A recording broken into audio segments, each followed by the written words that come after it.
வணக்கம். இன்றைய முக்கிய செய்திகள். பிரதமர் நரேந்திர மோடி சந்திக்க புதுச்சேரி துணைநிலை ஆளுநர் திடீரென டெல்லி புறப்பட்டு சென்றுள்ளார். புதுச்சேரி மாநிலம் துணைநிலை ஆளுநர் கைலாஷ்நாதன் திடீரென டெல்லிக்கு நேற்று மாலை புறப்பட்டு சென்றார். இன்று பிரதமர் மோடி உள்ளிட்டோரை சந்தித்து பேச உள்ளார். அப்போது புதுச்சேரியின் வளர்ச்சி திட்டங்கள் குறித்தும் உள்கட்டமைப்பை மேம்படுத்துவதற்கு ரூபாய் 2500 கோடி சிறப்பு நிதி உதவி பட்ஜெட்டில் அறிவிக்கப்பட்டுள்ள திட்டங்கள் குறித்து பிரதமரிடம் விளக்குவார் என கூறப்படுகிறது. புதுச்சேரியில் பாஜக மாநில தலைவர் தேர்வில் இழுபறி நீடித்து வருகிறது. இதுபோன்ற சூழலில் துணைநிலை ஆளுநர் டெல்லி பயணம் அரசியல் முக்கியத்துவம் வாய்ந்ததாக மாறியுள்ளது.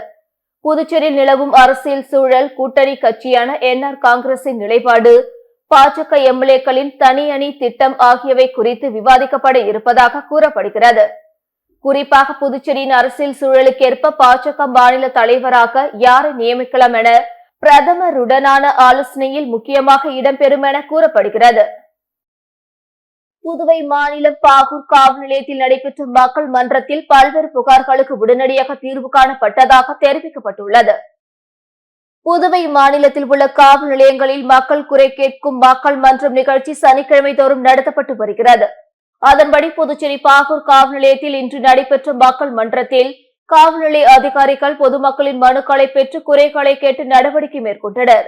குறை தீர்ப்பு கூட்டத்தில் பொதுமக்கள், வியாபாரிகள், வணிக நிறுவனங்களின் உரிமையாளர்கள் திரளாக கலந்து கொண்டு தங்களின் குறைகளை காவல்துறை அதிகாரிகளிடம் எடுத்துக் கூறினர். அவர்களின் குறைகளை கேட்டறிந்த அதிகாரிகள் அதற்கு உடனடியாக தீர்ப்பளித்தனர். புதுச்சேரியில் இருசக்கர வாகனத்தில் சென்ற ஊர்காவல் படை வீரர் நிலை தடுமாறி கீழே விழுந்து உயிரிழந்த சம்பவம் காவல்துறை வட்டாரத்தில் சோகத்தை ஏற்படுத்தியுள்ளது. புதுச்சேரி அருகே உள்ள அரியாங்குப்பத்தை சேர்ந்தவர் பிரசாந்த் ஊர்காவல் படை வீரராக தேர்வு செய்யப்பட்டு கோரிமேடு காவலர் பயிற்சி பள்ளியில் பயிற்சி பெற்று வந்தார். இவர் பூமியான்பேட்டை பகுதியில் இருசக்கர வாகனத்தில் சென்றபோது நிலை தடுமாறி கீழே விழுந்ததில் தலையில் பலத்த காயம் ஏற்பட்டது. இதில் சம்பவ இடத்திலே அவர் உயிரிழந்தார். விபத்து குறித்து புதுச்சேரி வடக்கு பகுதி போக்குவரத்து போலீசார் வழக்கு பதிவு செய்து விசாரணை நடத்தி வருகின்றனர்.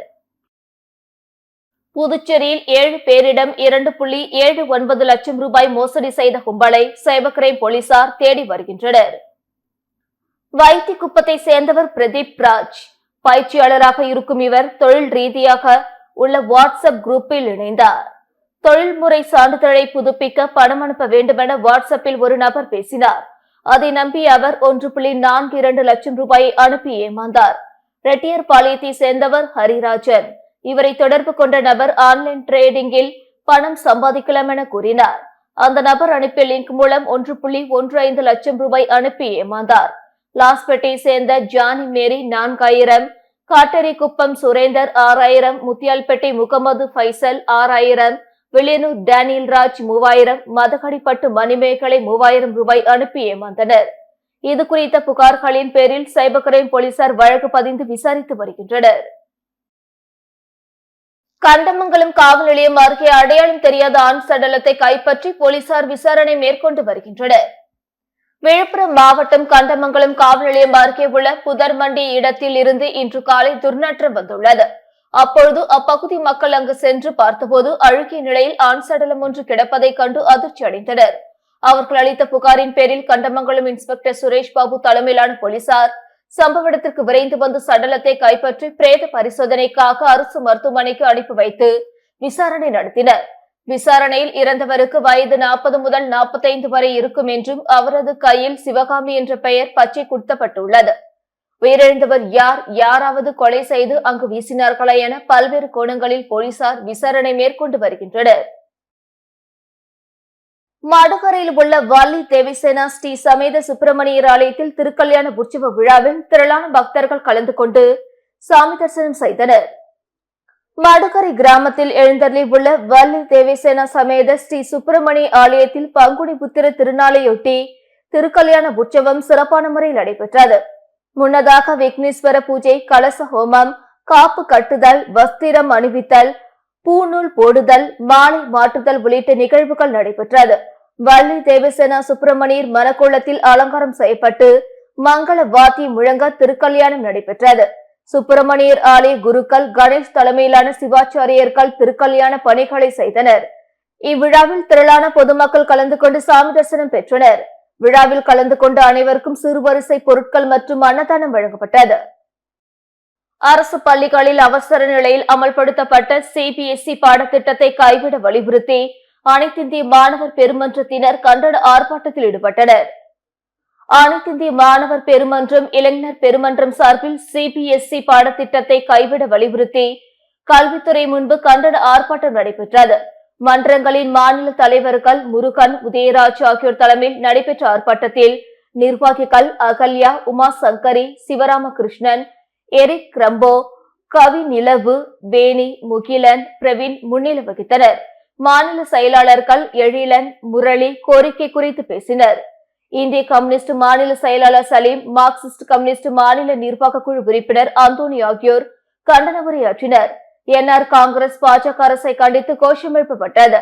புதுச்சேரி அரசு பள்ளிகளில் அவசர கதியில் அமல்படுத்தப்பட்ட சிபிஎஸ்இ பாடத்திட்டத்தை கைவிட வேண்டுமென வலியுறுத்தப்பட்டது. மத்திய பணியாளர் தேர்வாணையம், மத்திய பாதுகாப்பு படை, கடற்படைகளுக்கு தேர்வு நடத்தும் மையமாக புதுச்சேரியை தேர்வு செய்துள்ள நிலையில் புதுச்சேரியில் நாளை மத்திய பாதுகாப்பு படை வீரர்கள் தேர்வு நடக்கிறது. புதுச்சேரி நிர்வாக சீர்திருத்தத்துறை சார்பு செயலர் ஜெய்சங்கர் வெளியிட்டுள்ள செய்திக்குறிப்பில், மத்திய பணியாளர் தேர்வாணையம், மத்திய பாதுகாப்பு படை, கடற்படைகளுக்கு தேர்வு நடத்தும் மையமாக புதுச்சேரியை தேர்வு செய்துள்ளது. அதன்படி புதுச்சேரியில் நாளை 13ஆம் தேதி ஒருங்கிணைந்து பாதுகாப்பு படைப்பிரிவு தேர்வு லாஸ்பேட்டை வள்ளலார் அரசு பெண்கள் மேல்நிலைப் பள்ளியில் நடக்கிறது. காலை 9 மணி முதல் 11 மணி வரையிலும், மதியம் 12:30 மணி முதல் 2:30 மணி வரையிலும், மாலை 4 முதல் 6:30 மணி வரையிலும் என 3 பிரிவாக 112 பேர் தேர்வு எழுதுகின்றனர். தேசிய பாதுகாப்பு கடற்படை பிரிவுக்கான தேர்வு லாஸ்பேட்டை அரசு பெண்கள் பொறியியல் கல்லூரியில் நடக்கிறது. இத்தேர்வை 186 பேர் எழுதுகின்றனர். காலை 10 முதல் 12:30 மணி வரையிலும், மதியம் 2 முதல் 4:30 மணி வரையிலும் 2 கட்டமாக தேர்வு நடக்கிறது. ஒட்டு மொத்தமாக 298 பேர் தேர்வு எழுத உள்ளனர். இத்தேர்வுக்கான ஏற்பாடுகளை புதுச்சேரி பணியாளர் மற்றும் நிர்வாக சீர்திருத்தத்துறை செய்துள்ளது. தேர்வர்கள் வசதிக்காக 13ஆம் தேதி பஸ் நிலையத்திலிருந்து சிறப்பு பஸ்கள் இயக்கப்படுகிறது. 30 நிமிடம் முன் தேர்வு மையம் வர வேண்டும். மின்னணு தகவல் தொடர்பு சாதனங்களுக்கு தடை விதிக்கப்பட்டுள்ளது. நகராட்சி உரிமம் புதுப்பிக்க மழைநீர் சேகரிப்பு கட்டமைப்பை எளிமையான முறையில் நடைமுறைப்படுத்த உழற்கரை நகராட்சி வலியுறுத்தியுள்ளது. உழற்கரை நகராட்சி ஆணையர் சுரேஷ்ராஜ் வெளியிட்டுள்ள செய்திக்குறிப்பில், மத்திய அரசின் வீட்டு வசதி மற்றும் நகர்ப்புற விவகாரங்கள் அமைச்சகம் புதுச்சேரி தண்ணீர் பற்றாக்குறை மாவட்டமாக வகைப்படுத்தியுள்ளது.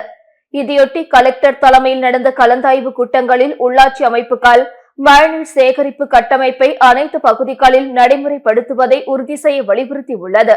அதன்படி உழற்கரை நகராட்சி எளிமையான முறையில் மிக குறைந்த செலவில் மழைநீர் சேகரிப்பு கட்டமைப்பை செயல்படுத்த மத்திய அரசின் நீர் ஆதாரத்தை பரிந்துரைத்த முறை இணையதளத்தில் பதிவேற்றியுள்ளது. ஆகவே உழற்கரை நகராட்சிக்குட்பட்ட பகுதிகளில் அமைந்துள்ள வியாபார நிறுவனங்கள், கல்வி நிறுவனங்கள், திருமண மண்டபங்கள் மற்றும் தொழிற்சாலைகளில் எளிமையான மழைநீர் கட்டமைப்பை ஏற்படுத்தி நிலத்தடி நீர்மட்டத்தை உயர்த்தி மண்வளம் காக்கவும் நீர் ஆதாரத்தை பெருக்கவும் அறிவுறுத்தப்படுகிறது என குறிப்பிடப்பட்டுள்ளது.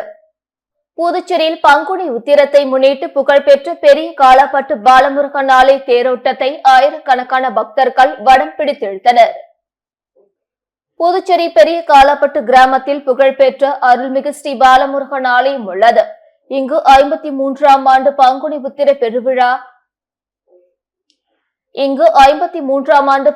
உத்திர பெருவிழா கடந்த 3ஆம் தேதி கொடியேற்றத்துடன் துவங்கியது. தொடர்ந்து பாலமுருகனுக்கு பல்வேறு பூஜைகள் நடைபெற்று வந்த நிலையில் நேற்று காலை ஏராளமான பக்தர்கள் பங்குனி உத்திரத்தை முன்னிட்டு அலகு குத்தி கொண்டு முருக பெருமானுக்கு நேர்த்திக்கடன் செலுத்தினர். தொடர்ந்து மாலையில் தேரோட்ட திருவிழா நடந்தது. இதில் காலாப்பட்டு, சின்ன காலாப்பட்டு, பிள்ளைச்சாவடி, கனகசெட்டிக்குளம், தமிழக பகுதியான மாத்தூர், கீழ் புத்துப்பட்டு, கோட்டக்குப்பம், கூனிமேடு, மரக்காணம் உள்ளிட்ட பல்வேறு பகுதிகளில் இருந்து ஆயிரக்கணக்கான பக்தர்கள் கலந்து கொண்டு தேரை வடம் பிடித்தெழுத்து வழிபட்டனர். புதுச்சேரி காவல்துறையில் பணியாற்றி வரும் 135 தலைமை காவலர்கள் அதிரடியாக பணியிட மாற்றம் செய்யப்பட்டுள்ளனர். புதுவை காவல்துறையில் புதுச்சேரி, காரைக்கால், மாஹே, ஏனாமில் உள்ள காவல் நிலையங்களில் பணியாற்றிய 136 சிறப்பு நிலை தலைமை காவலர்களுக்கு கடந்த சில மாதங்களுக்கு முன்பு தலைமை காவலர்களாக பதவி உயர்வு வழங்கப்பட்டு பயிற்சி அளிக்கப்பட்டது. பயிற்சி முடிந்து பழைய காவல் நிலையங்களில் மீண்டும் தலைமை காவலர்கள் பணிக்கு திரும்பிய நிலையில் பணியிட மாற்றம் செய்யப்பட்டுள்ளனர். அதன்படி ஆயுதப்படையில் பணியாற்றி வந்த தலைமை காவலர் சிவரங்கநாதன் சிசிஆர் பிரிவுக்கும், சங்கர் கோரிமேடு காவல் நிலையத்துக்கும், முத்தியால்பேட்டை காவல் நிலையத்தில் பணிபுரிந்த செல்வகுமார் பெரியகடை காவல் நிலையத்துக்கும், சத்யராஜ் ஒதியஞ்சாலை காவல் நிலையத்துக்கும் பணியிட மாற்றம் செய்யப்பட்டுள்ளனர். இதேபோல தலைமை காவலர்கள் சுரேஷ்குமார், ரவி, ராஜசேகரன், உஷா, ஞானம், ஜெயமூர்த்தி, சசிதரன் உட்பட மொத்தம் 136 பேர் பணியிட மாற்றம் செய்யப்பட்டுள்ளனர். இதற்கான உத்தரவை காவல்துறை தலைமையக எஸ்பி சுபம் கோஷ் பிறப்பித்துள்ளார். திருபுவனை சட்டமன்ற தொகுதிக்குட்பட்ட செல்லிப்பட்டு கிராமத்தில் கருமாதி கொட்டகை அமைத்தல் பணிக்கான பூமி பூஜையினை சட்டமன்ற உறுப்பினர் அங்காளன் தொடங்கி வைத்தார். புதுச்சேரி மாநிலம் திருபுவனை சட்டமன்ற தொகுதிக்குட்பட்ட செல்லிப்பட்டு கிராமத்தில் ஆதி திராவிட நலத்துறை மூலம் ரூபாய் 8,15,870 மதிப்பீட்டில் கருமாதி கொட்டகை அமைத்தல் பணிக்கான பூமி பூஜை விழா இன்று நடைபெற்றது. இதில் தொகுதியின் சட்டமன்ற உறுப்பினர் அங்காளன் கலந்து கொண்டு விழாவிற்கு தலைமை தாங்கி பூமி பூஜை செய்து பணியினை தொடங்கி வைத்தார்.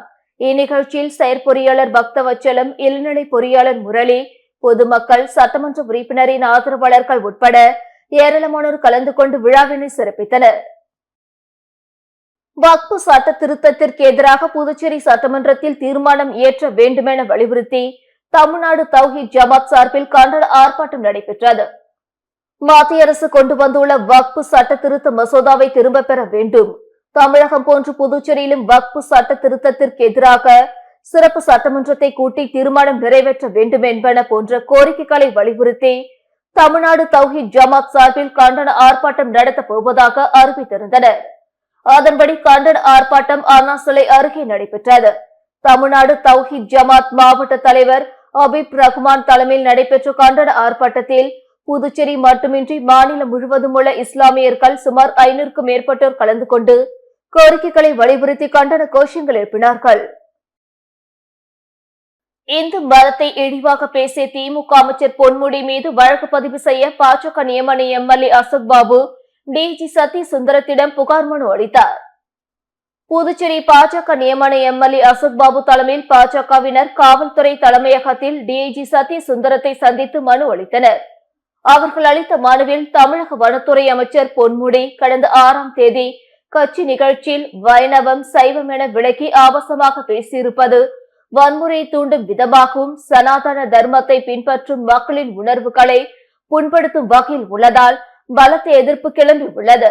மக்களின் இறை நம்பிக்கை அவதூறு செய்தல் மற்றும் கடுமையாக அவமதிக்கும் செயலை அரங்கேற்றி தமிழக அமைச்சர் பொன்முடி மீது உடனடியாக சட்ட நடவடிக்கை எடுக்க வேண்டும்.